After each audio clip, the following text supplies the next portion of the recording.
listener, and welcome to Book 3, Chapter 4 of Bite-Sized Tales, the audio flash fiction podcast. In today's chapter, we conclude the story about Brother Claude and learn what may be his final fate.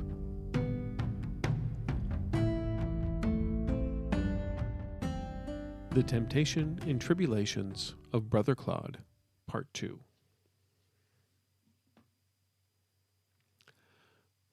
Brother Bartholomew. Another day of travel. This one blessedly without incident, save for the continuing dreams of Hild, which do not cease in their haunting of me. But more on that in a moment. Our raft has held, and the waters have been kind, allowing us to put distance from the Skograpuki, which appear to have left us be. Vermud, while pleased, says this will add additional days to our journey as the waters curve farther away from our destination. When pressed for how much time remains, he hopes for less than 5 days. The rest of the crew believes the same, save for Shuf, who has been behaving irrationally since departing the Badvar cabin. Our travel upriver was cut short today, as it is a holy day amongst their tribe. Hild did her best to explain the nuances, but it seems as if it is a day to honor an important warrior amongst their tribe. A warrior that they believe was touched by their gods after performing special duties for them. The crew honored this warrior, whose name was Svebiorn, by using mud from the shoreline of our camp to create a statue or idol of him. I was allowed to participate by offering my own blessing upon Svebiorn. I made sure to be respectful, but also to speak of Ahutra's inclusion of all people in his loving arms. Tomorrow we resume our journey overland. Ashild used some strange ritual in communing with nature to say that we will experience rain, which will then turn to snow by nightfall. We shall see if she is right. As she conducted her ritual, I became aware of her body language toward Shuf. She either seems to have a newfound fear of him, or at the very least suspects that something is amiss. Finally, my brother, while I hoped and fervently prayed that confessing my dreams of Hild here would free them from my mind, as of yet they have not. I can still feel the presence of Ahutra's fire within my spirit, so I know he has not abandoned me. But the thoughts and conflicting feelings toward Hild are disrupting my focus. Of this I am certain. So I shall attempt a new tactic. I shall put the images here in this journal. Perhaps then they shall leave my mind. While I will not defile these pages with the more carnal visages of Hild and myself intertwined, I shall simply show images of us embracing, holding each other close against the chill and fears of the night. As you can clearly see, she is an enchanting woman, and I think any man might fall for her charms. No, forgive me, brother. I do not know why I wrote that. I surmise it is another manifestation of the trouble I am facing. Yours in the flame, Brother Claude. Brother Bartholomew. I write this missive to you while taking refuge with my companions in a cave. We have 2 fires blazing at the cave's entrance, and one deeper in where those of us that remain have made camp. I am the only one awake, as I have volunteered to take watch. The fact that these proud, strong, and fierce warriors would permit me to stand watch gives testament to their exhaustion. I confess that I share in that weariness. We were betrayed, and had Hild not slept lightly, we might all be dead. Shuf's strange behavior over the last few days finally made the turn towards violence. He was on watch despite the protests of Ashild, who expressed her mistrust of the man. I was awakened suddenly by the clang of steel as Hild's axe caught Shuf's sword before it was thrust into my chest. A confrontation ensued, but during the shouts and arguments, the Skograpuki, who apparently had not ceased their pursuit, emerged from the shadows and attacked. Brother, I am not clear what happened from that point, as the fog that shrouded our camp only added to the chaos. The rain Ashield predicted quickly followed. Varmud tried to rally us, but his voice seemed to come from all sides, and in the chaos of the storm and darkness, we all must have moved in different directions. As Heald and I raced through the wet and foggy woods, I heard the death scream of Ashield and the roar of victory from Shuf. The sounds of the Skograpuki wailing in the battle mixed with those shouts, creating an unholy chorus that spiked fear like nothing has ever before. Brother, I confess that I felt true terror, and that the comfort of Ahutra's protecting flame had abandoned me.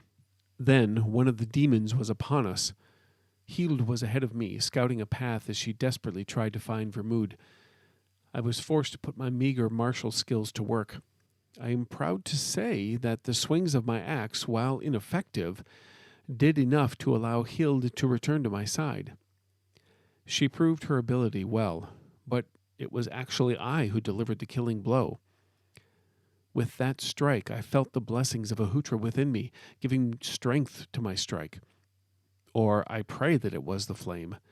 In that moment, as I recall it now, I cannot truly say.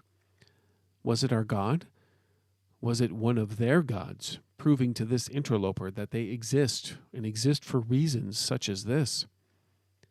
Was I tapping into the strange spiritual energy alive within these woods? I will be meditating upon this. Not long after, we found the aforementioned cave. Hild used some form of animal call to signal her location. Within an hour, Galti and Leifulf arrived. Both were injured, but injured in such a way that it is more than blood. Black veins seem to be expanding from the cuts to their skin. I am doing my best to provide the cleansing fire of Ahutra's mercy in an effort to heal them, but I am finding it difficult to channel those energies that were so easily accessed at the Abbey. I have noticed ever since arrival in these lands that being a conduit for those powers is more taxing. It is even more so the further and further away we go. Varmud, our leader, has not yet arrived. We do not know his fate. Hild wanted to have no fires, but I convinced her that the Skograpuki appeared to have skin that bore resemblance to wood. So while the fires may announce our location, the flames may also keep them at bay until the sun arises.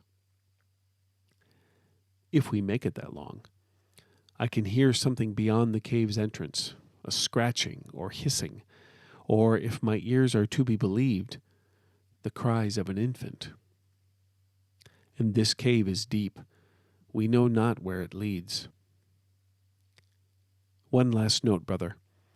When we initially arrived at the cave, Hild embraced and kissed me. I did not resist. Pray for my forgiveness. Yours in the flame, Brother Claude. Brother Bartholomew, I write this by the light of another fire. We have been forced deeper into the cave I mentioned previously. The 4 of us remain, but it is unclear for how long. Galti and Leifulf still live, as does Hild, but the injuries to the former 2 are clearly spreading. Veins of black creep and crawl across their skin from the source of their wounds, and they are weak and shake as if freezing. I have seen both of them spit, but the fluid from their mouths is a thick and dark substance. They fear that they will not be accepted into their afterlife for dying in such a way. I understand their fear, for it feels at times that I can sense an evil growing inside them. They are currently arguing with Hild. They desire her to slay them so that they may die in battle. Hild is refusing, not because she is not willing, but because she believes they will survive. It is their custom and culture, and I have chosen to stay out of it. The reason we are deeper in this cave is purely driven by safety. Well, if I am to be honest, it is also out of fear. The sounds outside continue to grow. Realizing the danger, we stoked the fire as much as possible, then retreated deeper. To our surprise, after many a twist and turn, we came upon ruins. Walls and chambers gave clues that some group must have inhabited this deep refuge long ago. The symbolism we have come across is similar to what I have seen amongst these people, but different enough to indicate to me that either this is a very old settlement, or those who did dwell here were quite secluded, perhaps both. We have now taken our refuge here, in a defensible position, though it does appear the Skograpuki have not followed. We hope to look for another exit when we feel the sun has risen. Of course, we say this as if we know that will mean our safety. Ashield was the only one who knew anything of the Skograpuki, and even she confessed that the tales varied. And as we speak of Ashield, we know that she still lives. She sent a summoned spirit to attend to us. The spirit told us that the shaman lives. We hope to find her when we set out. How Ashield survived her encounter with Shuf, I do not know. And even as I pen this, I find my mind thinking more of this attentive spirit. I felt an ill sensation in its presence, almost akin to the sensation I feel as Galti and Leafwolf succumb to their wounds. Mayhaps Ashield did not survive, and was using the spirit to find us? The arguing has stopped between Hild and the others. My love has called for me. It appears a decision has been made. Oh, no. I'm sorry, Brother Bartholomew. I should not have written that. You were not meant to know that. Again, forgive me.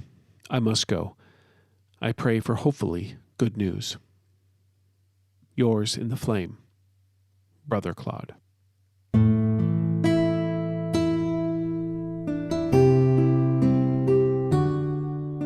Author's note.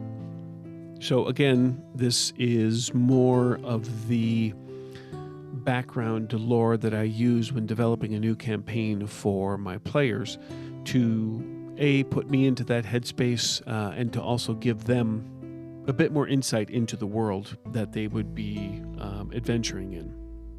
And while this is the end of the story of Brother Claude, internally I'm still unsure if his journals or if what he encountered will make an appearance in the game itself. Only time will tell that. Thanks for listening.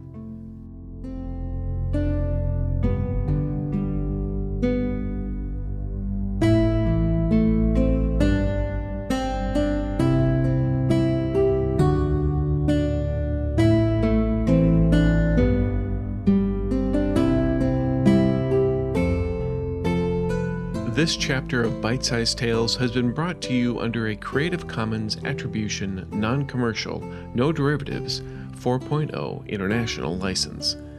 Intro and outro music is Fantasy Motion by Alexander Nakarada, provided under a Creative Commons 4.0 license. If you've enjoyed what you've heard today, we greatly appreciate reviews and recommendations to your friends.